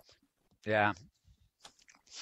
Yeah, I should point out, folks, that we do, well, it's not really a Meta World project. It's something I set up a while ago, and I have Cesar and Pathfinder Lester moderating it with me. It's a Discord channel just called Hypergrid Explorers and Creators. And Discord's actually taken off since we started this, and there's quite a lot of grids that actually have their own Discord servers. But they tend to become a bit tribal. This one is intended deliberately to cover the whole hypergrid, with sub-channels and stuff like that. And it's a very good alternative to Skype if you, like many of us, are getting a wee bit peed off with the behavior of Microsoft Skype. But it is also a bit like it has multiple facilities for multiple channels, which you run as a kind of server or join another server. So it's all one-to-one, peer-to-peer. There's no kind of switchboard concepts, where somebody can spy on you like they can in Skype. And that behaves a bit like IRC, if any of you remember IRC. So it actually brings a lot of this sort of, an alternative to Skype, plus a lot of these old-fashioned technologies being brought up to date all in one place. So it's very useful platform, and I think most people watching this show will appreciate, you just go look up Discord, and you can there's a web version of it, but you can also download an app for virtually every platform. You know, in your Windows tray or on Apple or dock or whatever. Now, is it okay to share that invite publicly on social media? Yes, absolutely. The copy I sent to you, I actually had to make they mostly expire after a day. So I actually have to go and make one that never expires. But if you copy that one that never expires, it just means people click and join. And I can't because tell you people have been directly, asking me, and I was just wondering how it was okay to share that. No, I've actually in Discord I've actually sent you an invite to another server called OpenSimWorld.com as well. Okay. Which I didn't know about until very recently, but that's the one that's run by the guy from Sata Farm and stuff. So if you want to be in the chat about the farming stuff, that's the place to be. But it's also OpenSimWorld, which of course is the website that lists all the all the grids and stuff like that. Well, thank you for making the space for our grid. That was nice. Yeah. Well, basically, you were one of the first I put there. Basically, as soon as I come across a grid that I haven't listed there, I make a channel for them. Usually I get prompted by the fact somebody is talking about that grid, or somebody in the server belongs to that grid, and say, "Oh, that's easy. I'll just make a channel for your grid." You know, and people like Bill Blight make heavy use of their channel for their grid. Other grid channels just sort of remain idle. But I thought it's a great place, just as it's an alternative Skype and it's private one-to-one. Most of the servers are actually open, is open chat. But if you make a channel just your own grid, it's a good way of keeping conversations that relate to your own grid in a separate place. So and you can also, if it gets too noisy, you can mute the server. But if like the hypergrid server is noisy and you don't want to mute the server because it's important, you can actually mute the individual channels. So if I create a channel about OS tech, and I'm not remotely interested in tech, and there's a load of techies tech talking, then I can mute them without muting my server, if you see what I mean. So it's very, very flexible indeed. And you can make video calls as well as voice calls and stuff. So anyway, watching this show, if you know what Discord is and have got it, or if you haven't get it, and then you just look up a server called Hypergrid Explorers and Creators. And that's the name of our server, or what we call our server. It looks like it would be a very good tool for tutorials. It makes doing this show extremely good too, because the sound on Discord is way better than Skype, and it's stable, and it's one-to-one, so the Microsoft switchboard can't cut us off halfway through. Nice. It's nice, yes. Okay. Now, getting back on track. I mean, I think we've sort of been through everything. I'm just going back and looking at you've got Grayville on WebGL. That's right. I didn't get to go outdoors when I was there earlier, but I'll have a look next time. What does the future hold?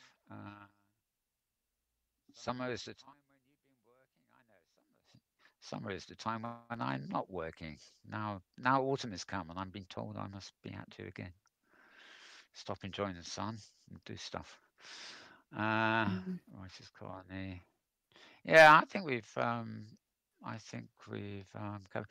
So how many? Actually, this is an interesting sort of final thing. Oh, I know you've got a whole gang of people working with you on Nuke. I mean, in fact, I think it's one of the early shows we did in Inworld here in Canada, when you came along and you brought the NPCs, and a couple of other avatars came along, and we were demonstrating all sorts of wonderful stuff.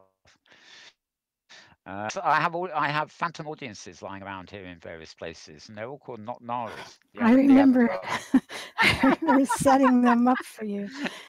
People used to get that pose ball I gave out, and I had just named the NPC that would come out of it, because sometimes when I'm making copies of myself, it's hard to look at the screen and tell which is me.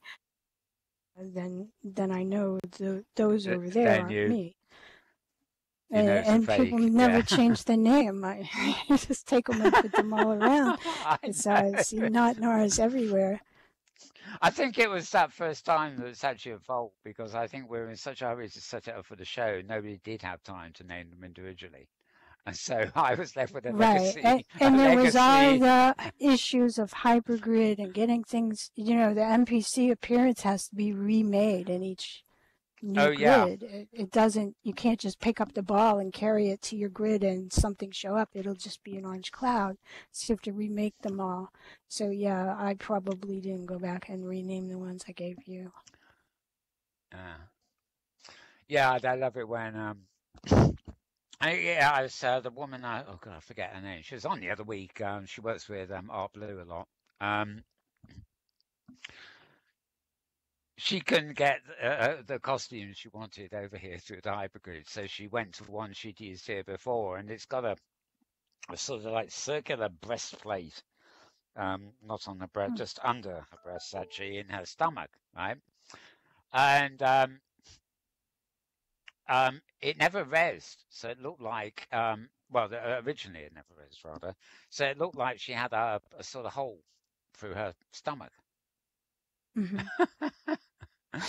And she made an NPC of herself using one of my, it's probably one of yours. It's just a stand that she clicks on the TV and it makes the NPC for her and gives her a copy of the note card for the NPC. But of course, she didn't realize that the NPC she made of herself had a hole in her stomach. So every time the NPC was used, it had a hole in the stomach because obviously the NPC only records the state of dress or undress at the time it's made. As we know, I always found that. I always find little things like that rather amusing. Hey, you've got a hole in your stomach. Such things happen in virtual worlds too. Right.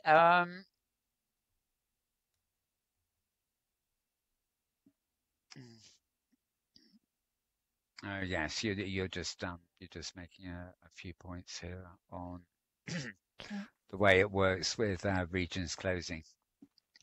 Yeah, this of course is another thing. I mean, I don't think there are a huge amount of simulators on OpenSim that are actually disappearing. There's just new ones starting up all the while, although I guess they adjust their sizes. But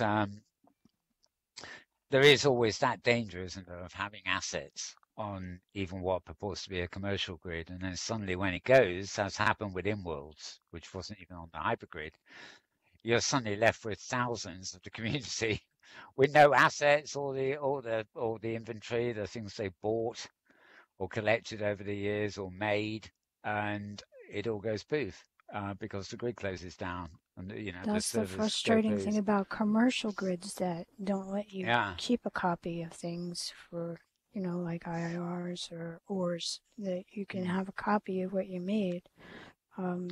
That's another reason I like having my own grid. That way I have all the ORs saved to my computer, and if my grid server should crash, which had happened at one point, I was still able to rebuild just about everybody's inventory from what we had saved.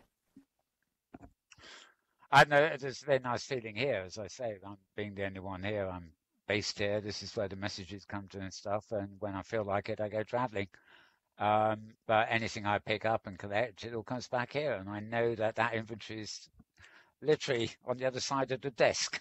Yeah, on the other computer, one way or another, So, I keep thinking of how much, I've got a huge inventory in Canada for all those years in Canada, but I can't get it out of Canada. I can't even get most of it here. And at the moment, I can't even get into Canada without signing a new passport. Right. Well, if you did, I mean, they have the no export, right? So you wouldn't be able to bring it over anyway. Yeah, exactly. It's just becoming, you don't realize the freedom it gets basically being on your own grid until you're on it, and you suddenly think, I'm in total control here. I am quite literally the god, I honestly thought it would be a lot more work than it is. It's not, though. It amazes me. I think at one time we had 300 users, and somebody else was running the grid, but now I have about half that many and on 2 servers and 42 regions. And I just need to check in once a week or so and make sure things are running. Yeah. It's hard to get it up. It's all a matter That's of what, but once it's organisation, up, you know. Yeah, exactly. I was lucky getting this up because Third Frederick from Outwalls, I literally gave him permission to come into my computer electronically from wherever he is in the States, you know.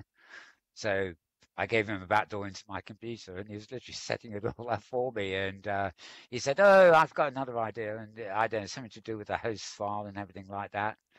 Says, you know, well, since I'm in here, I can do it this way for you, and it will work a lot better. You know, I thought, oh, great, you know. He was only meant to pop over to me for 2 minutes, and he ended up being, I think it was Christmas Eve, actually. It was some ridiculous time. And he was in my computer, you know, he logged into my computer, and he was in there for hours sorting out, you know, all the lines of code in the OpenSym folder and the host file and the IPs. And yeah. I would not have known. really I would not have known. I would not have known where to start, put it that way. But he just sorted it. So great stuff. I had a little server like this to use with autistic children, and I keep it on my laptop. I don't connect it to the hypergrid. And he did Telnet in one day to help me get it working for the kids. So that was nice. Do you have any desktop kits, or is everything laptop and mobile? You yourself, I mean, you haven't considered running the server on an old desktop system and then just using the viewer on your laptop? It still won't work for me anyway. because they don't have real internet here. The only thing is wireless, so no one else can, you know, I could reach it, but nobody else could. Okay, I'm with you. All right. Oh well, we've all got our own different systems. Okay, well before we wrap, James has been quiet for a while. You got any questions for Nara or thoughts, James? While we have you.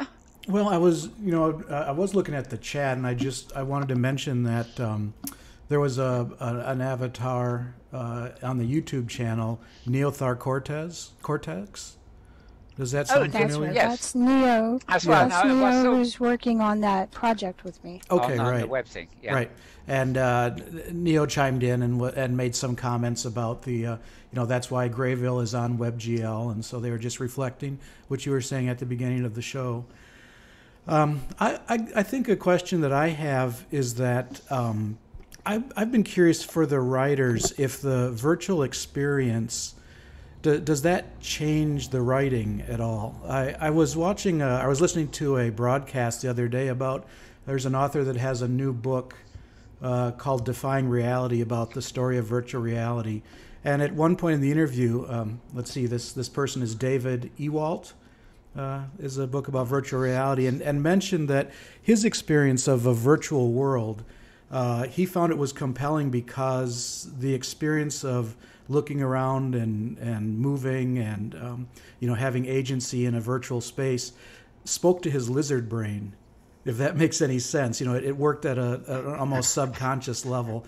And so I was just wondering if the work that authors are doing in virtual worlds and virtual reality is changing the way that they're writing. I think that for me, it's made it possible for me to experience the world as other than a human. Mm-hmm. So I write shapeshifter romance, and that means that these are people that can turn themselves into other creatures. And one of them that I wrote was based on the old Celtic legends of Selkies, and I was able to shapeshift into a seal. This was an avatar that Ferd made for me, and it switched between a man who was human to a man as a seal. And the story of this character was that he had done something cold to a woman, and she committed suicide, and this goddess banished him to live, for 7 years crawling around on his belly as a seal, and he could come ashore once every 7 years as a human, just to more remind him everything that he was missing before he went back. And there was no way to break that curse. And so I was able to be a seal and go underwater and see what that would feel like, what it would like to live underwater.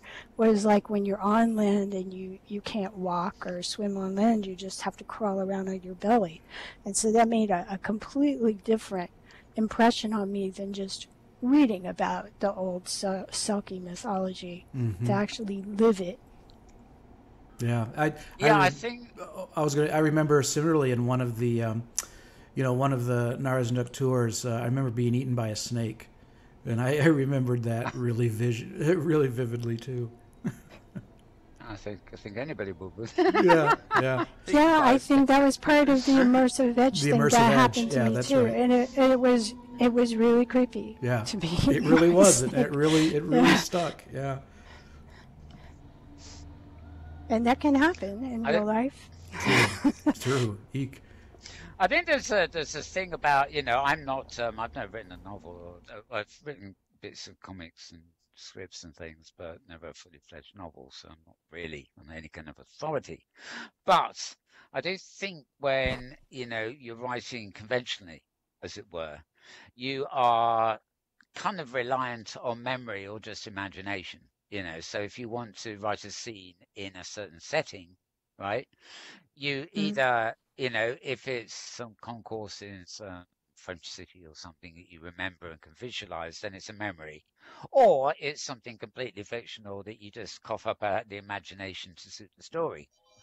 Whereas when you create the environment where your story is taking place and move in that environment as an experiential thing while you're writing it, then it opens up a lot of other opportunities. You see little things because you're in the environment that you wouldn't think to conjure up when you're just imagining a tapestry kind of thing, or relying Exactly. on memory. And you can try things out on yourself so that let's say you're walking through shrubbery, and you can't get through because you've got sharp shrubbery about to stick all over you or something. If you just imagined it, you'd probably find a way to let yourself go through it. Whereas when you're actually really trying to do it, you realize that something apparently as simple as walking through shrubbery is not always as easy as you think. So you're able to conjure up that extra level of difficulty into the prose you're writing, to conjure up, a greater immersion in the scene you're writing, if you see what I mean. Right. And you come across things, like there was when I was doing with a tiger, and I was trying to do this scene where there was a human and a tiger trying to hide in this laboratory, and I couldn't find ways to do it where the tiger's tail wasn't always sticking out from under something. It wasn't something I even thought of including in the story until I had this experience of trying to put the tiger in places like you can't put it in a closet and get the tail inside, and are you going to grab the tiger's tail and try and squish it in there? So, yeah, it brings up things that you don't think about. The character who turned into a tiger was something that was done to them. They had never been a cat before, and I didn't realize until I did that myself how hard it is to jump from the floor onto a desk or a table. You go off the other side if you don't know what you're doing. And that wasn't, you see cats do it all the time. But I was terrible at it. I was always, overshooting the mark or falling, and So that was something I was able to. I'm trying to think what they call it. Muscle memory, I think, is the phrase. Yeah. You can't. You change. The idea was you change form, but it takes a long while to get rid of your muscle memory of the way you were. And develop a new one for who you are now. So yeah, exactly. So your new body is working with the muscle memory of the old one. Fascinating stuff. Yes, it's making me feel like sitting down and writing some stories now. Oh, good. Always a good thing. Now, where should I teleport to? Set the story, he asks himself. That's the first big question. Right. Okay, well, I think we've pretty much covered everything. Anything now that you fancy saying or want to say that we haven't covered? Anything coming up that you want to advertise or Anything, really? I can only say, people who go to my website, that things I have just gone independent. I mean, I was always published by other publishers before, and I've just asked for my rights back, and I'm discovering what it is to be an independent author. And all of the links for the books that have belonged to the publishers and led to their website are broken at the moment because I just got rights back last week and haven't had a chance to go in and put the books up in places under my name and my ownership. So if you go there and you're wondering what the heck that's why, I just moved to a WordPress server. I'm trying to build a Patreon page to connect all this stuff together. And, geez. So just be patient if you're dropping by the website. Yeah. So the website, of course, is naramalone.com. Is there any other websites that is particular to Nara's Nook or anything? There is also a narasnook.com, I think it is, for the grid itself. Right. And there's also that link I gave you for the library that we're building. That's still a test version. It's not all furnished and decorated and everything yet. We're trying to make the underpinning work well for people before we start filling it full of furniture and things. So. Sure. Yeah. Well, presumably when it is fit for purposes that where you'll put links on the blogs anyway, particularly Nara Malone, so people they can certainly look for us at your Discord group, because we plan to make big use of that. We really appreciate you making that. It's something I wanted to do, but I just didn't have time to figure out. And you've done that, and I'm so happy to discover that, and we will be using that a lot. Glad to be of service. That was sort of vaguely the idea. Something that suits everybody within reason. Okay, lovely. Well, no doubt we'll see you again in the near future. And as I say, let me know if you're doing any of these tests and things. I'll be more than happy to, with a bit of warning, come over and Mel. Thanks for having me. It was fun. Partake in it. Yeah. Well, thanks for coming. It's been great. So I think we'll round it off there. I'd like to thank, of course, this week's guest, Nara Malone. Thank you, Nara. And thanks to James Outloud for multitasking behind the scenes and contributing too. Yeah, sure thing, Mel. I enjoyed a lot. Right. And I'm going to have to... Which catch line do I use for this show? He asks. Tomorrow. Okay, I remember now.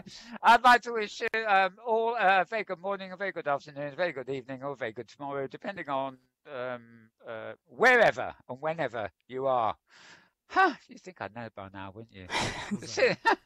That's a good one. I like that. All right. All right. And we're off. Yep.